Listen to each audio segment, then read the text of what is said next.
എല്ലാവരും വലിയ സന്തോഷത്തിലാണല്ലോ. എല്ലാവരും നന്നായി പെർഫോം ചെയ്തു കേട്ടോ.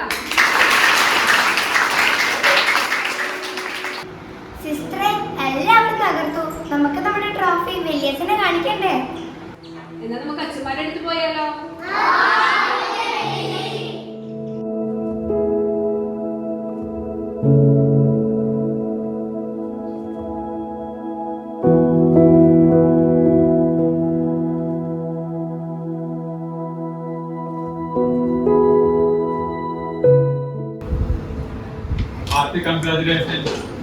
എന്തായിരുന്നു പ്രകടനം?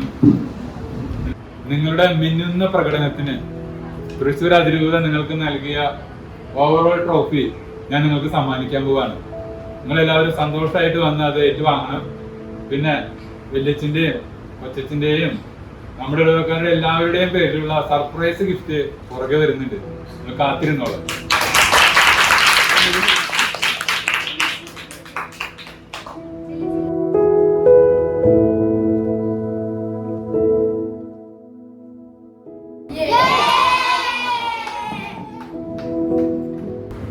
കണ്ടപ്പോ അച്ഛന് ഒരുപാട് സന്തോഷമായി.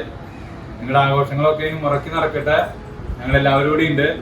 കുറച്ച് ആൾക്കാർ അച്ഛനെ കാണാതെ വന്നിട്ടുണ്ട്. അപ്പൊ അച്ഛൻ പോയിട്ടാ വീണ്ടും വരാം. എല്ലാ കൊല്ലം നമുക്ക് ഇങ്ങനെ വിജയം നേടിയിട്ട് ഇങ്ങനെ ഒരുമിച്ച് കൂടണം കേട്ടാ. Wish you all the best.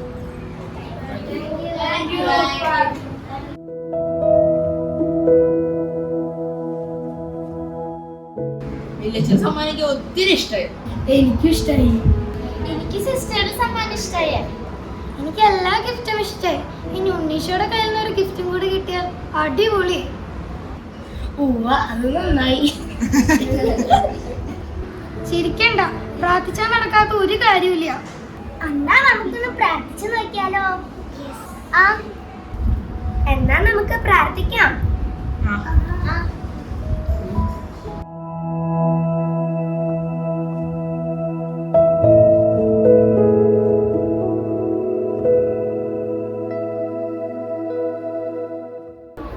അയ്യോ, നല്ല സന്തോഷത്തിലാണല്ലോ. അയ്യോ ഉണ്ണീഷു. അയ്യോ അല്ല, നമ്മുടെ ഉണ്ണീഷു.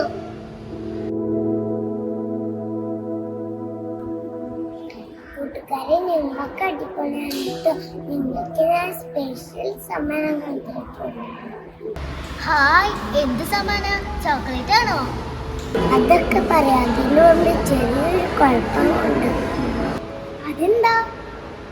ഞാൻ ആദ്യം ഒരു സമ്മാനമേ കൊന്നത്. നിങ്ങൾക്കറിയത്തില്ലേ? അയ്യോ, ഞാനല്ലേ മ്യൂസിക്കിന് ഫസ്റ്റ്. എനിക്ക് സമ്മാനമാണോ? അത് പറ്റില്ല, ഞാനാണ് ഡാൻസിൽ ഫസ്റ്റ്. എനിക്ക് വേണം. മതി മതി, നിങ്ങൾ തർക്കിക്കേണ്ട. ഇവിടുത്തെ ബെസ്റ്റ് തിരുബാല സഖ്യം മെമ്പറെ ഞാൻ തെരഞ്ഞെടുക്കാം. നിങ്ങളെല്ലാവരും കണ്ണാച്ച് ഞാൻ വെച്ച് കഴിഞ്ഞു.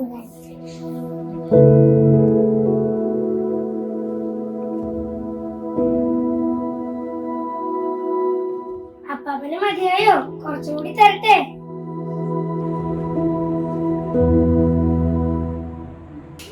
അപ്പാപ്പന് ഞാനൊരു കഥ പറഞ്ഞു തരട്ടെ?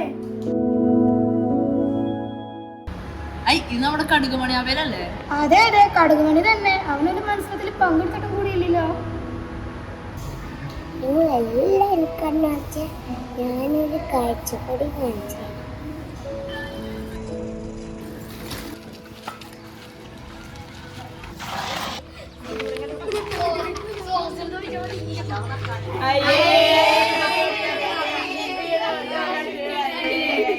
അവനങ്ങനെ തന്നെ വേണം. അയ്യോ,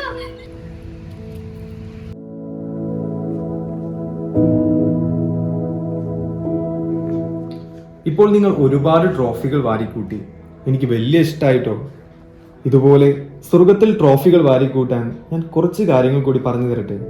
ദുഃഖിതരെ ആശ്വസിപ്പിക്കുന്നവൻ, തെറ്റ് ചെയ്യുന്നവരെ തിരുത്തുന്നവൻ, കുറവുകൾ ക്ഷമയോടെ സഹിക്കുന്നവൻ, അറിവ് പകർന്നു കൊടുക്കുന്നവൻ, ശത്രുക്കളോട് ക്ഷമിക്കുന്നവൻ, ഇവരാണ് ഭൂമിയിൽ സ്വർഗരാജ്യം തീർക്കുന്നവർ.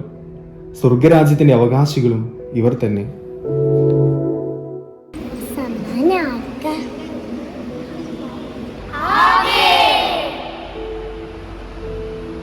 അവശരെ, കിടപ്പ് രോഗികളെ, അനാഥരെ സ്പർശിക്കുന്നവർ ഈശോയെ തന്നെയാണ് സ്പർശിക്കുന്നത്. ദുഃഖിതർക്കും പീഡിതർക്കും ആശ്വാസമേകുന്നവർ ഈശോയുടെ ചങ്കിലെ ചങ്കായി മാറുന്നു. പരസ്നേഹ പ്രവൃത്തികൾ നമ്മിൽ നിന്ന് ഒഴുകുമ്പോൾ ഈശോയുടെ കരങ്ങൾ നമ്മെ സ്പർശിക്കും. ജീവകാരുണ്യ പ്രവർത്തനങ്ങളിലൂടെ കരുണയുടെ നീർച്ചാലുകൾ തീർത്ത് നമുക്കും ഈശോയുടെ ചങ്കിലെ ചങ്കായി മാറാം, ഈശോയുടെ ബെസ്റ്റ് ഫ്രണ്ടായി മാറാം.